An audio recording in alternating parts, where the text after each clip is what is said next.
So yesterday I did a closet reset and a kitchen reset. So I took out some of the trash that I did not need anymore. I took out some of the clothes that were no longer serving me and some of my kitchen utensils that were no longer serving me. And some of them I gave out, some of them I burnt them, right? And the reason is because they were no longer serving me. Now, people have been tagging me to this video.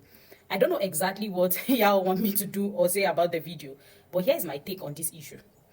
The more people continue telling people who are married that you belong to your husband and your husband belongs to you, knowing fully well that your husband cannot belong to you because those same laws that says you belong to each other has already said the person is superior to you. So by proxy, you belong to him. The more those messages continue to advance and people continue to believe that message, this kind of situation will keep on repeating itself. And femicide will never come to an end, especially in a country like Nigeria. One would ask me, why did I start by saying I did a closet reset or I did a kitchen reset? How is that supposed to relate to this story? Here's the thing. This man believes that his wife is his property, and because she no longer serves him in the manner that he wants her to serve him, he can discard her. And by discard, it could mean him just stepping out on her or unaliving her. I was on my live the other day and one lady came on the live and we brought her up as a guest. And she was like, her husband's body belongs to her and her body belongs to her husband. So we're trying to tell her that is not true, even though religion has told you that that is true. That is not true. Your body belongs to you. Your husband's body belongs to him. He is an autonomous being. You are an autonomous being. People do not understand that their spouse are autonomous. Like their autonomy is even outside them. A person's autonomy exists not because they married you, and their autonomy includes you. If they do not give you access to themselves, you do not have access to them. Whatever happened to this woman, I blame the society, I blame religion, I blame cultures, I blame traditions.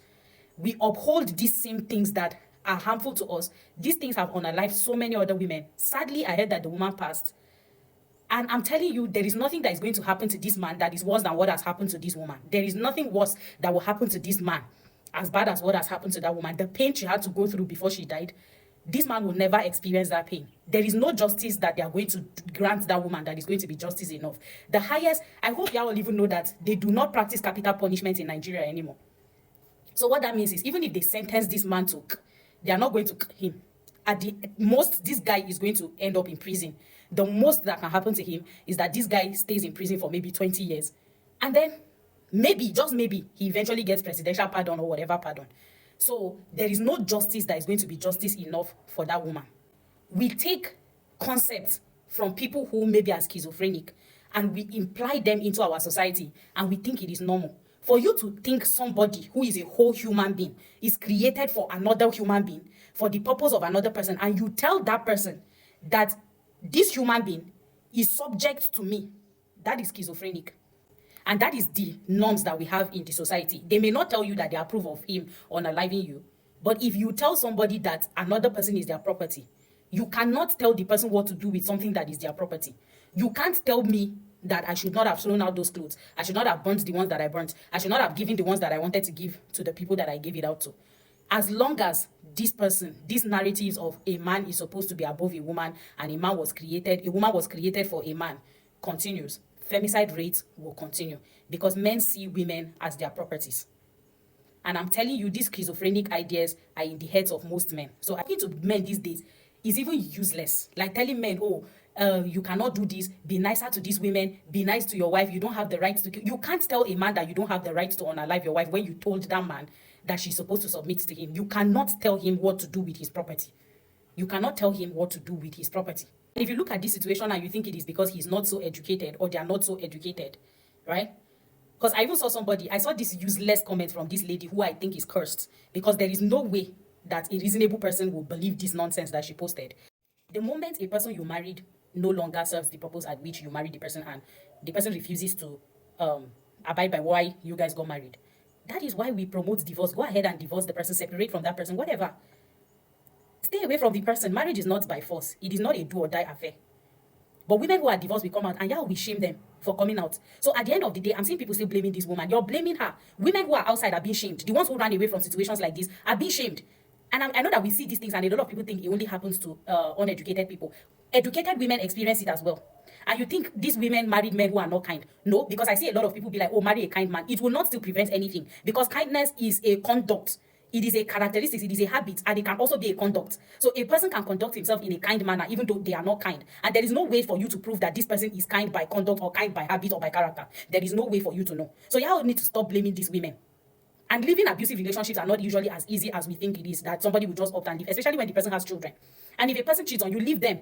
Leave them. It is not in your place to unalive them. Even if you're a woman and a man cheats on you, you can leave. It is not in your place to take their life. It is not, their lives are not given to you. And when I mean their life, not only a person has the right to make the choice, it is them. People cheat on you because they went and exercised their autonomy. If a person cheated on me, on you, the person is exercising his autonomy or her autonomy.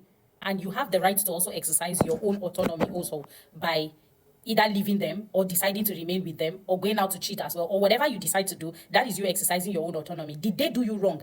Yes, they did you wrong. Is it in your place to do anything? They did you wrong only because both of you have decided to leave to spare each other, right? Or to share that part of you with each other alone. So you are only sleeping with the person because you believe, on the belief that both of you are not sharing your bodies with other people. So they did you wrong. So it is in your place to come out of that relationship, and that would also be you exercising your own autonomy as well. So that a person cheated on you, it is not in your place to take their lives, and it doesn't mean that conversation, right, of saying the woman cheated so she deserved it, that is bullcrap. So even if it was a man, you wouldn't say he deserved to.